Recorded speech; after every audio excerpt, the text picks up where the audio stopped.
Hi, Aseel. Hello. How are you? I'm very much excited to be here, and I missed you dearly. I missed you. I'm so glad that you're here. Yes. So what special topic do you have in store for us today? Well, this is the new year. So people tend to actually not just reflect on the year that passed, but also set new goals for the new year. And generally speaking, whether you're reflecting or setting new goals, anxiety is off the roof for most people. So I thought, I love how she said, New Year, anxiety's off the roof. Okay, yes, that is true. But it's true. But it is in January. Yeah. Isn't there the Blue Monday? It's like January 21st or like the third Monday of January. They call it Blue Monday because it's actually the most depressing day of the year. And the reason why it is because most credit card statements from the holidays come around that time. So you're opening the statements from all the bonanza that you just went through and put usually on your credit card. And now you're opening it and it's like dark outside and it's winter and there's still a lot ahead and it's hard. Yes. So, and like not to belittle it at all. So it is a very anxious time. And what do you have to say about that now? Well, just to break it down, let's discuss the first part of this episode. Let's talk more about our experiences around anxiety and some of the societal pressures around this time of the year. And then the second portion, we'll dedicate it to discuss some goal-setting strategies that I've prepared some notes to share with you. But the first part is going to be more conversational about like some of these things you already brought up. So you're right. A lot of people feel a lot of pressure that I even did a quick poll on my LinkedIn to see, do people like really stick to a budget, or do they just buy presents and deal with the consequences later, or like how do they go about managing this time? And most people actually said, well, buy the gifts and deal with the consequences later. And I wasn't surprised. I was actually expecting it, but I just wanted to validate that truly the case. So for the first time ever, even me, I've done an Excel sheet called the holiday shopping for the first time in my life, and I put all the names of the people and I literally put a number like based on the amount I think like the budget I have for that person. And it was the first time ever I looked at the number of the accumulative amount and I said, whoa, this was like illuminating. I never ever done that. This is a significant dent if you're not budgeting for it. Well, and this is why for me, I have a lot of wounds around holidays, and in particular the holiday around this time of year. Like it's different for everyone, but generally speaking, that kind of, Christmas, festive, it's really a consumer driven holiday in Western culture now. And there's this expectation that everybody buy all these gifts and do all these exchanges. And a lot of the times for, young children, it's all around presents.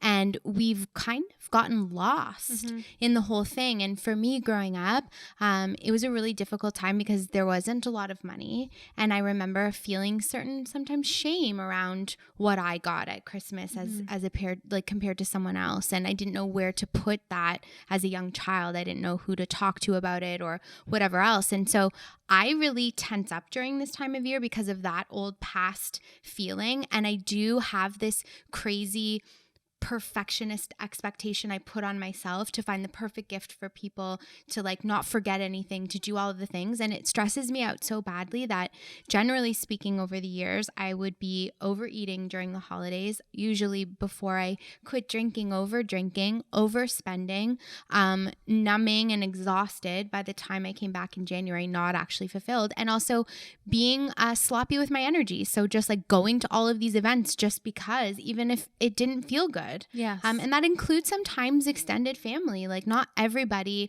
has great relationships all around across the board, but we're all expected to just like suck it all up into this weird thing. And I think we've lost a lot of the essence of what is the origin and history of some of these, holidays, and how could we get back to something that feels more conscious? I love a lot of what you said, and it has a lot of nuggets in it. So I want to address everything. So I hope I don't miss anything. One of the first things that stood out for me is the impact your childhood experiences have on your present situation. And it's always very interesting for me in our human dynamic, because like you can see somebody in their 50s, for example, still impacted by something that happened to him when he was like 5 years old. But these wounds don't leave us. So it's really important for us to reflect, what kind of holidays experiences did we grow up with? What was the cultural messaging around gifting, but not just so much cultural, but also in your own household, and all these different layers? And how did you deal with it? For us, one of the things because I grew up in a Muslim family, we did celebrate Christmas because I'm from Lebanon. We celebrate everything really. So I did celebrate Christmas, but the Muslim traditions or the Muslim holidays, we don't do gifts, we do money. So you actually get money from your relatives. Okay. And you know, the gift, you can sometimes guess how much it costs, Sure. but you can't guess No. what a $5 bill is. The Barbie and her head falls off like after you open the package. That was like pretty classic for my household. I was like, Grandma, that's not the Barbie with the full head of hair. That's just the Barbie with the ring of hair, and the rest is bald because it's from the dollar store. Oh my goodness. Oh my goodness. But what's interesting, if I reflect on that, is the feelings you start to have towards certain family members, depending on the kind of money you expect from them. Because like I knew some uncles worked in more prestigious jobs than others. Some people were in more financially stable positions than others. So you expect higher bills. And I reflect back, like, did I love them differently? Did I treat them differently? Like what was that expectation around the gifts you're getting from these relatives and the kind of relationship you had with them? And how did these two things interact, if they did? It's always interesting to think about that, because now you're carrying these values with you, whether conscious or not, and you're teaching your kids these values on some level. So it's interesting to reflect on what kind of holiday traditions you have, and what were these traditions based on? Are they inherited subconsciously? And like you said, the word consciousness is huge. Really practice conscious giving and really bring consciousness back into this equation, because family celebrations and holidays in general are about, it's meant to be a spiritual experience, and somehow we translated it into this hugely consumer behavior. And it really takes all the fun out of it, because it puts so much pressure. And so one of the things I've been actively doing over the last couple of years is like renouncing that part of it. So I've literally said to, my family and my mom, like, no, like, let's not buy gifts for like aunt and uncle, like, or let's just do Secret Santa, where everyone gets one thing in a price range that's actually fun. To, like, find something for someone in a price range, and that's exciting, and you have to put thought into it, because otherwise it's, again, especially through the lens of climate change, it just feels like it's all this plastic. In the end of the day, especially with kids, like the toys, I see the kids, they'll like open something and like play with it for 2 seconds, and then it's like thrown over in the corner, and they're like back on the iPad. And it's like, this is not good, and this is the reality of what's going on. This is exactly what I'm doing. All my closest friends and family, I'm doing a holiday brunch gathering, and we're doing Secret Santa, and we're actually doing Dirty Santa, which means it's not dirty in that way. What? you don't have the name of the person you're buying, and people like steal gifts throughout the day. That's what's dirty about it. Very innocent type of dirty. I thought something so different. That's what I thought, which when I also wouldn't put past you. So I was like, anyways, back on track. Yes. So essentially, you can have this idea for your gathering, and the theme, I gave them a theme. It has to be a self-development gift, and I gave a reasonable price range. Of course it does. At Aseel's party, it has to be a self-development gift. Oh my God. But you can have so much fun with it. A candle somehow is a self-development gift. It can be. Well, according to Aseel, the candle's for when you're budgeting. You light a candle and you put some incense, and it's supposed to be your money date. It's so true. So as January comes and we're all like riddled with anxiety, light the candle and get the numbers on paper. So how do we, we've talked about this on episodes before, but if we do find ourselves tuning into this episode, all jokes aside, we're feeling anxious, it's overwhelming. And again, the world keeps changing. Yeah. So we're in a situation that just continues to unfold, and there's a lot of layers to it. Yes. So with that said, what kinds of tools, what kinds of tips, like what do we do? Yeah. If you're like me and you've got this One issue? of the most important things to do is really be intentional about carving out self-care and me time for yourself. Like, I know it's going to be, and now it's even COVID and the pandemic is ongoing. So I don't even know how busy your holidays are. There's a lot of talk about it not being as festive again and people really celebrating in solitude. And this is airing after that happened. Yeah. So we can only imagine what I mean, you've in gone hindsight. through. Yeah. Yeah, for sure. We're recording this podcast still ahead of the holidays, but realistically, it's really important to step back and just imagine the volume of everything you're dealing with, because this time of the year, usually in a normal year, excluding the pandemic, you're reflecting on the goals you've had for the year that passed. And if you're feeling short, there's this dread and guilt and shame associated with that plays a big role in how you wrap up your year. There's now the anxiety around the new goals. Like, what am I, like, I just went on a vacation recently and I thought, oh, I'm gonna come back ready with all my goals on a paper. I'm just gonna be refreshed. And I'm like, I wrote not even a single page while I was on vacation, because I was just really shutting out a lot of my emotional turbulences that I've been through, and I wasn't able to still sit down and write my goals. So there's anxiety around that too. Like, what does the new year hold in store for me? And the third thing, there's family dynamics. I mean, there's every family have its issues, no matter but things are amplified right now because 100%. families are all on different parts of the spectrum in terms of how their jobs have been impacted and different lockdowns and rearing children and opinions about what's on going what on. Everyone's thinking and doing and how they behave, and it has been just so intense. So I think that is a good message. And even if you've come through the holidays and you didn't give yourself some of that me time, which again, for so many people feels like, well, what even is that? Like, or how do I even justify that? So me time is really important as a form of self-care. And there's different self-care practices that you can really practice. My favorite ones are grounding meditations. Like, there's different types of meditations. There's a lot of people who actually engage in visualization meditations around this time, because you're visualizing what you want your new year to be.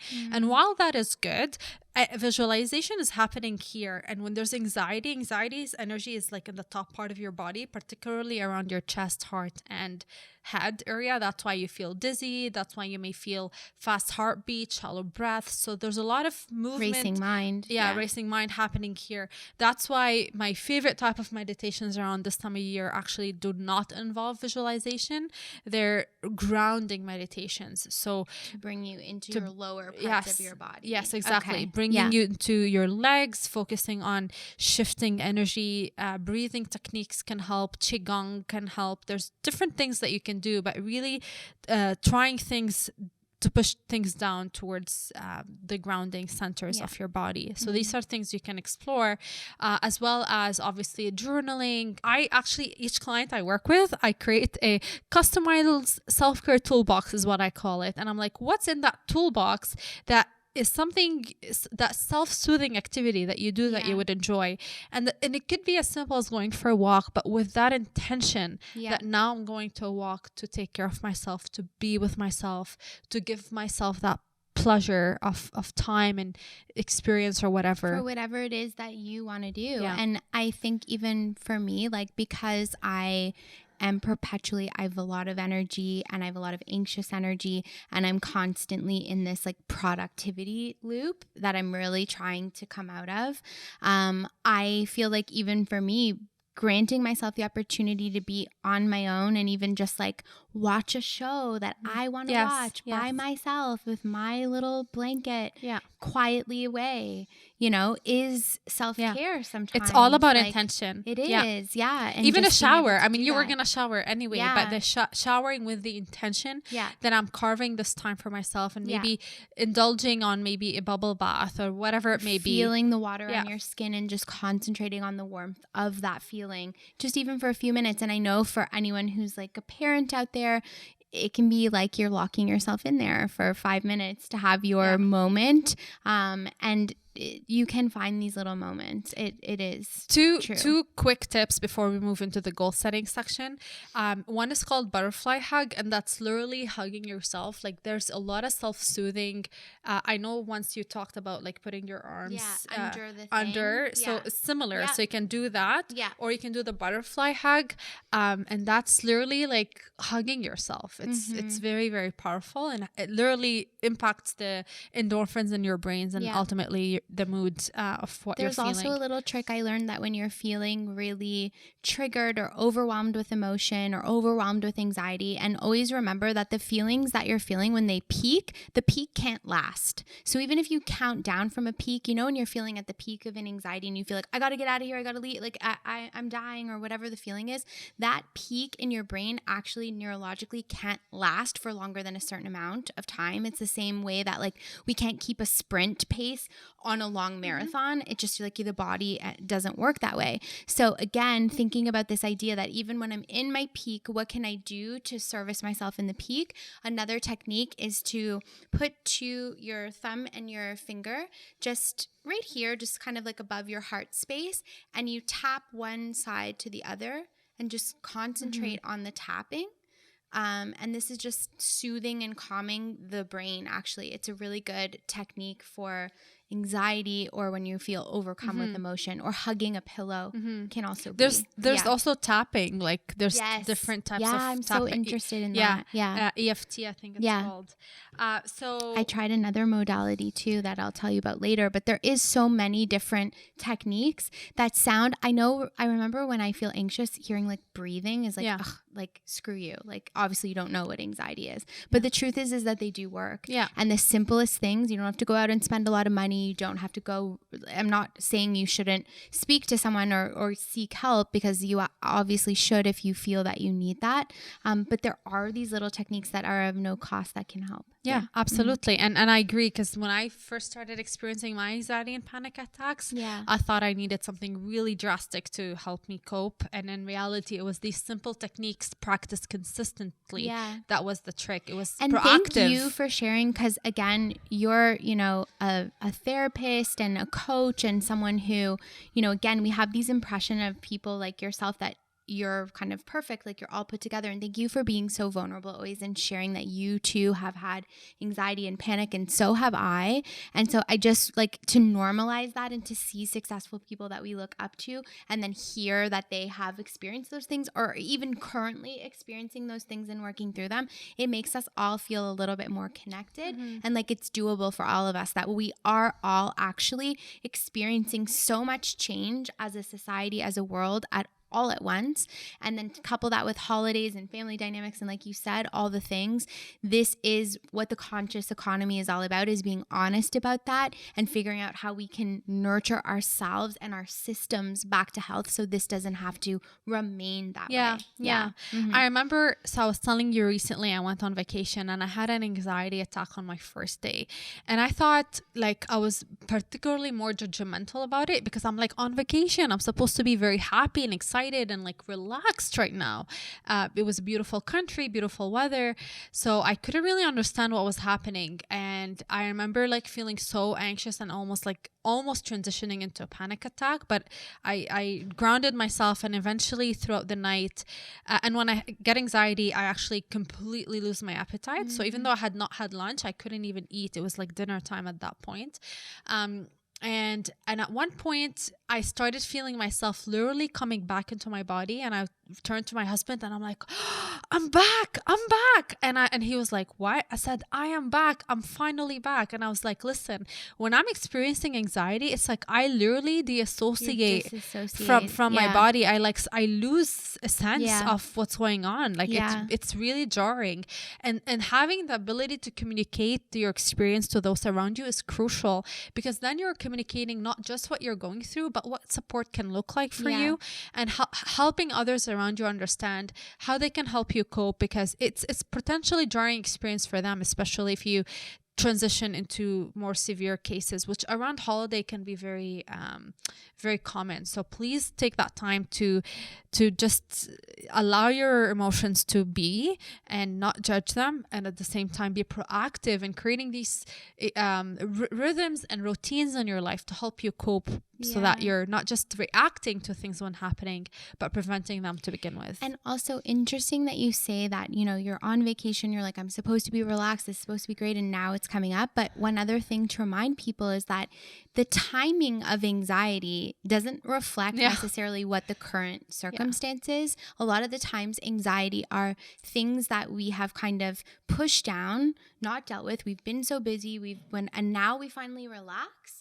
And all of a sudden the body goes, hey, you didn't deal with this. You didn't address this. You didn't. And the body's just doing its job. Yes. But when we don't have these regular moments where we can, and again, we can even be doing it and just not realize the extent of what's going on. And a lot of us are so conditioned to everyday chronic stress that we don't realize. And we almost are like, why am I having anxiety? Everything should be fine. And it's like, no, it's not fine. Sometimes it could even be what you witnessed on the news.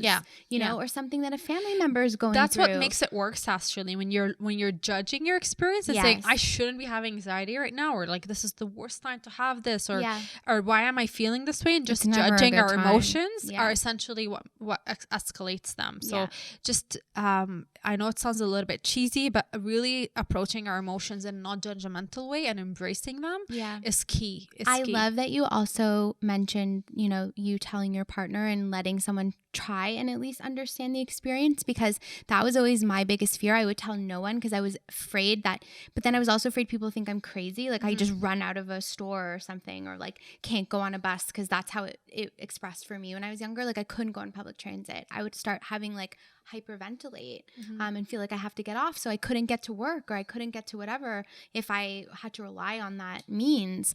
And I remember being so afraid of what people would think, and like that made it so much worse.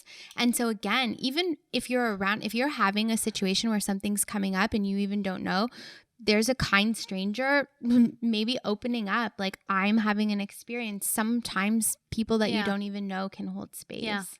In the last year, we'll get into goal setting in a bit, but in the last year, I've been way more in touch with my emotion, particularly sadness and tears, than I've ever been in my life. I wouldn't say ever been, because as a child, I was very, very sensitive. And that's one of the reasons I actually have this part of me suppressed, because I was bullied for being extra sensitive. It was like not cool. It's like I'm a Cancer, so emotions are very high for cancers or water signs in general, but I learned to like suppress my emotions and just show that very like tough face that I've got it together. And this year, like, there's a lot of unfolding of emotions and all these layers. There's times where I was walking on the street where I would start crying and not even have a clue to why I'm crying. And this one time, the stranger approached me and she said, I lost my brother recently. I sometimes cry on the street, and I'm very happy that you're crying on the street, because the worst thing you can do is not cry.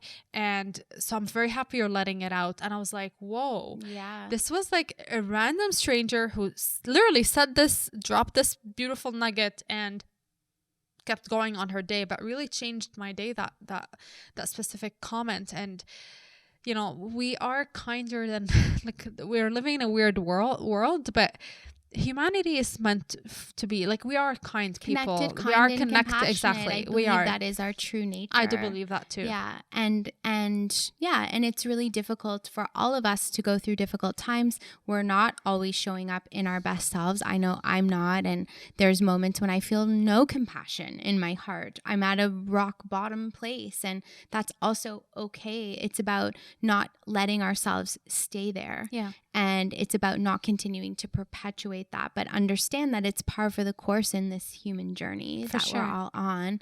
And it's interesting that this whole episode has really been around anxiety and coping and managing, because again, you know, we talk about Bell Let's Talk, like mental health days. And, you know, we hear more and more corporate Canada embracing mental health and people talking about it, but there is still not really the conversational kind of support and tools and resources available. As much as we're kind of talking about it, there's still so much stigma. There's still a lot of stigma. There's still a lot of Holy stigma, moly. and that is intersectional, the stigma. So depending on your age, your income level, your role at work, all of these things can add a different intersectional layer to how it feels to actually go through mental health. But the thing is, just like our physical health, mental health is constantly changing and evolving. And just because you get sick one day doesn't mean you don't get better. And just because you may feel sick one day in the mind doesn't mean that you don't also get better. So I had a client the other day who wanted to hire me for their mom, to support their mom through some financial shifts that are going on in her life. And so there's different terminologies I call myself. Like, I am a financial therapist. I'm a money mindset coach. Like, there's different terminologies that you can use to refer to the kind of work that I do. And his feedback was, you know, my mom would never see you if you call yourself a financial therapist. Like, can we just stick to the money mindset coach or like something around coaching? Because like, she has a huge, she would think I'm almost insulting her if I recommend from the word therapist. Wow. Okay. And I was like, oh, this is an interesting perspective. Like, it's not like I've never heard of this before, but I never directly was told that. I've heard about it from a cultural context about people's stigmas, but I thought it was really, really interesting. And my invitation to you is to really recognize any gaps of support you have in your life, and to recognize what are some of the resistance you have around these things, whether it's therapy, whether it's counseling, whether it's coaching. Like, there's also resistance around all these different professional help, but to also recognize, like, we are our worst critic and we sabotage ourselves beyond what we can even possibly know. And sometimes it's because a good therapist and a good coach doesn't really tell you what to do. You're still the one who's empowered to create that real change in their life and create the life you truly desire. If people are doing their job properly in these helping professions, it's really to remind you of your own agency and to empower you with the resources and the tools you need to get that stuff figured out for yourself. And so you're still the one in charge in a lot of ways, and anybody who's not empowering you wouldn't be doing their job properly. Exactly. No, I think that that's such a powerful note to end off on. I know that this was probably a heavy topic, but I hope that you've been able to gain some resources out of it and at least feel comforted by the fact that everyone is going through layers right now, and it's normal and you're okay. So if you want to learn more about any of this work, or more to maybe book something with Aseel, please do reach out. We're available at consciouseconomics.ca, and we're so happy to continue to co-create the new economy radically with love.